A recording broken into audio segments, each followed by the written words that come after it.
Hello students, आज हम एक ट्रिक के थ्रू ट्रिग्नोमेट्री वैल्यूज़ निकालना सीखेंगे। तो सबसे पहले हमें नंबरिंग करनी है, ज़ीरो से स्टार्ट करना है। 0 1 2 3 4।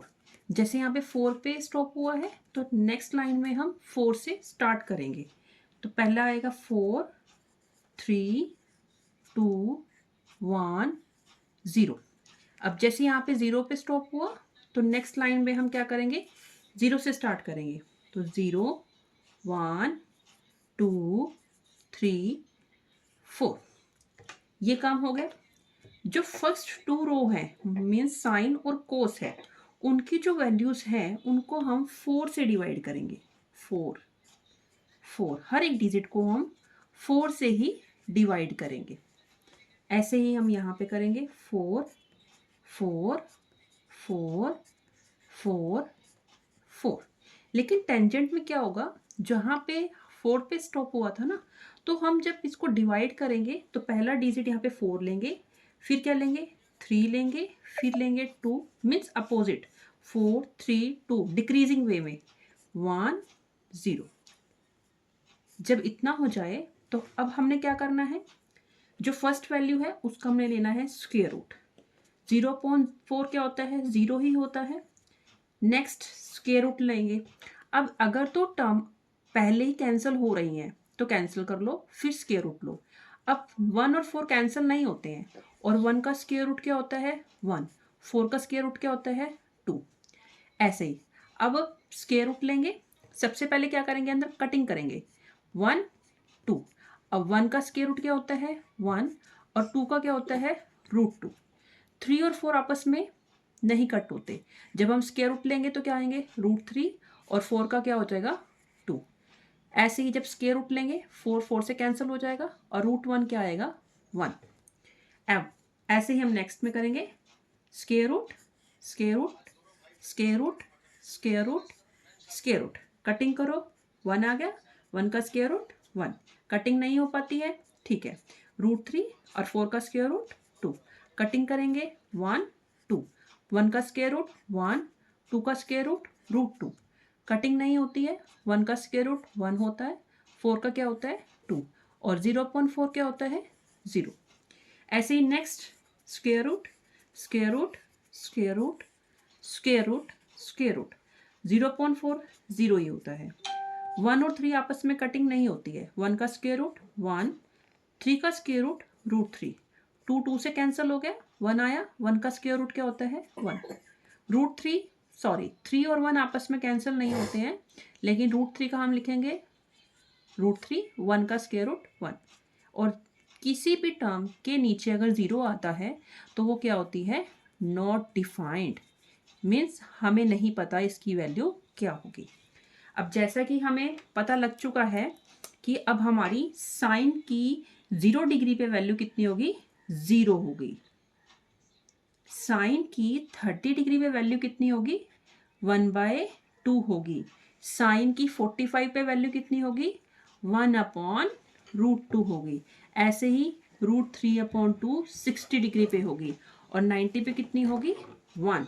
एग्जैक्टली कोस की वैल्यू 0 डिग्री पे क्या होगी 1 होगी। कोस की वैल्यू 30 डिग्री पे क्या होगी √3/2 होगी। कोस की वैल्यू 45 पे क्या होगी 1/√2 होगी, और कोस की वैल्यू 60 पे क्या होगी 1/2, और कोस की वैल्यू 90 पे क्या होगी 0। टेंजेंट की 0 पे वैल्यू 0 होगी।